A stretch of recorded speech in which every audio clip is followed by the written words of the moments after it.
We helped a customer purchase a new Lexus. That was through our CarEdge car buying service. They got a great deal. Then the finance manager tried to add $20,000 in insurance products on the final contract. WTF, this is absurd. So this was a deal that we did for a customer. Yes. Awesome deal.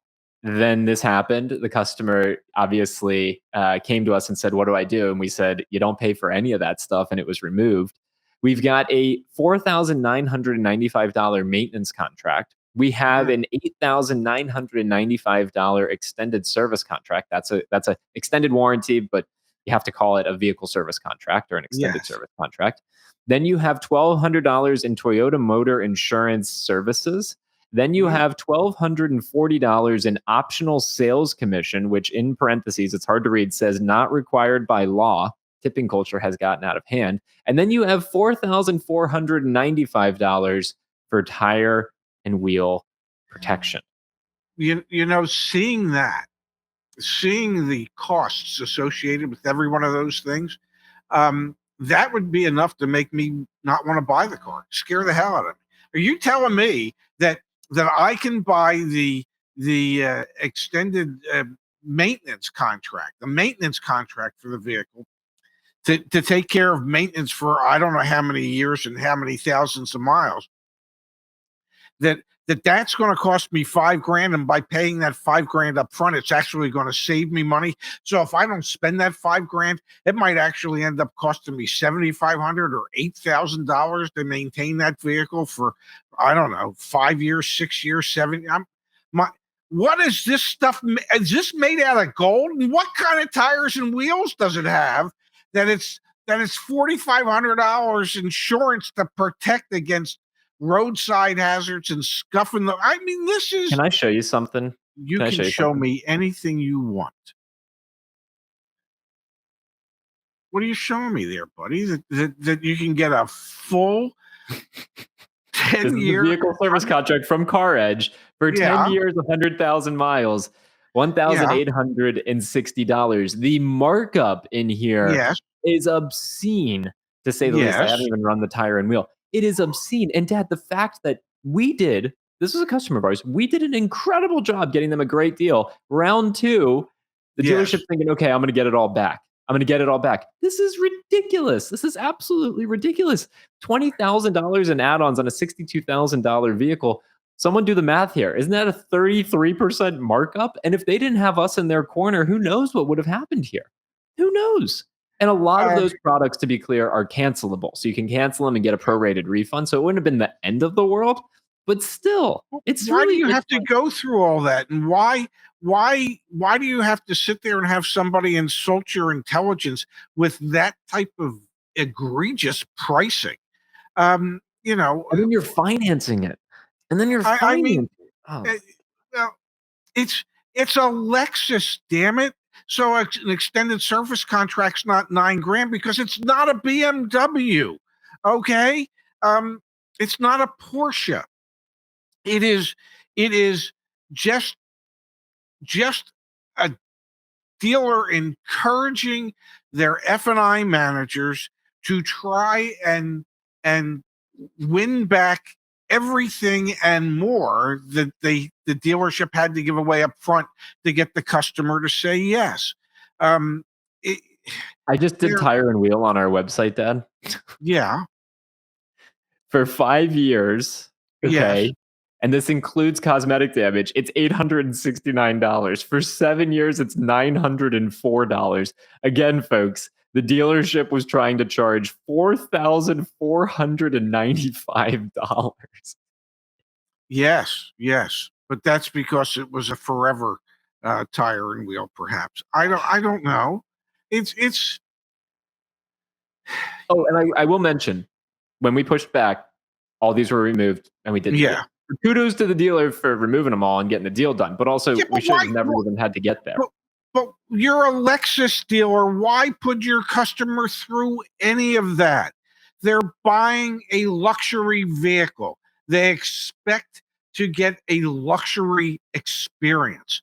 And a luxury experience does not include the bend me over the barrel package, which is which is ultimately going to preclude that customer from ever wanting to come back and do business with them again. People don't forget that. Okay, it is. You're a luxury. Let me just. You're a luxury brand. Treat your customer like a luxury buyer, and give them a luxury experience. End of damn sentence.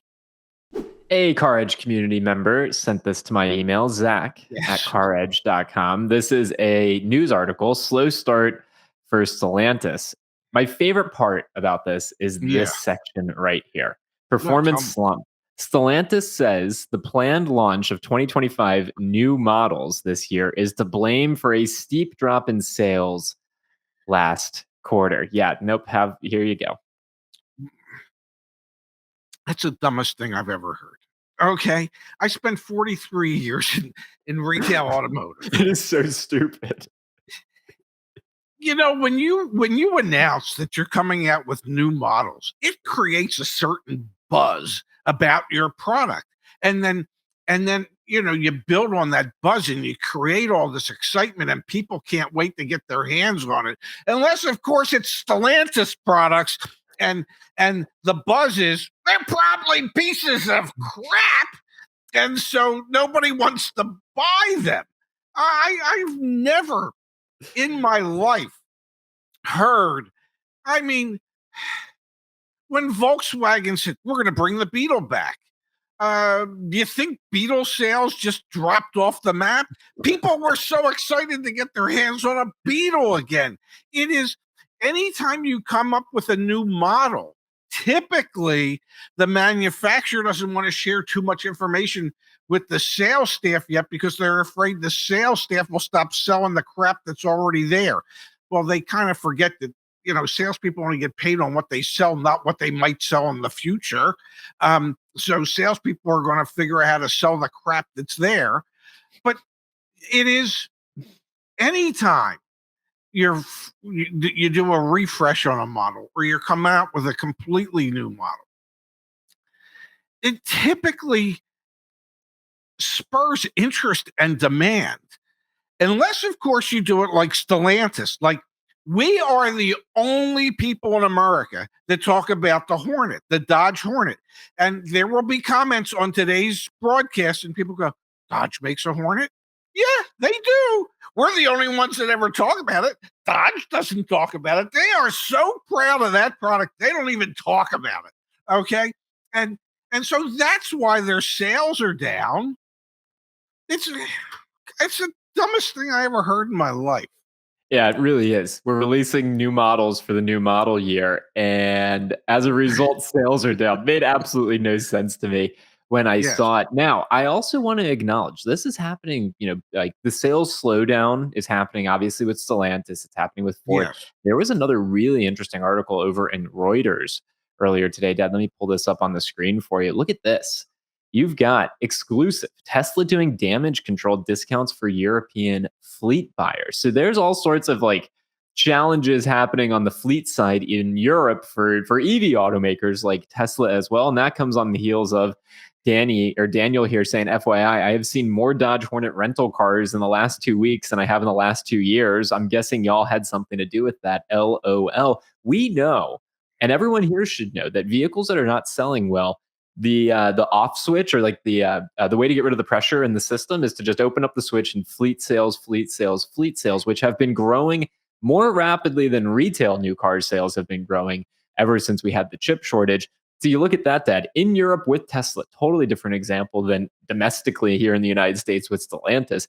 Same issues, right? Like they're just having to offload crap to fleet customers to try and get rid of inventory. There was a comment the other day about, well, you know, we keep picking on Stellantis, but they're moving more upscale. When was the last time you had been in a Stellantis product? Because they're premium now.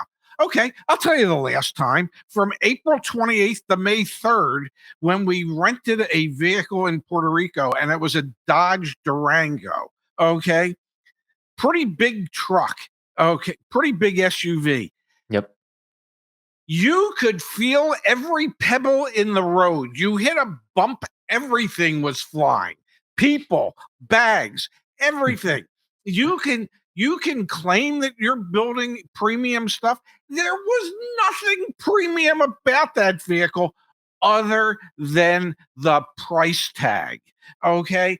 Just because you price it high doesn't mean it's actually a premium vehicle. It just means, in the case of Stellantis products, it's overpriced vehicles that you're trying to pass off as premium vehicles. So,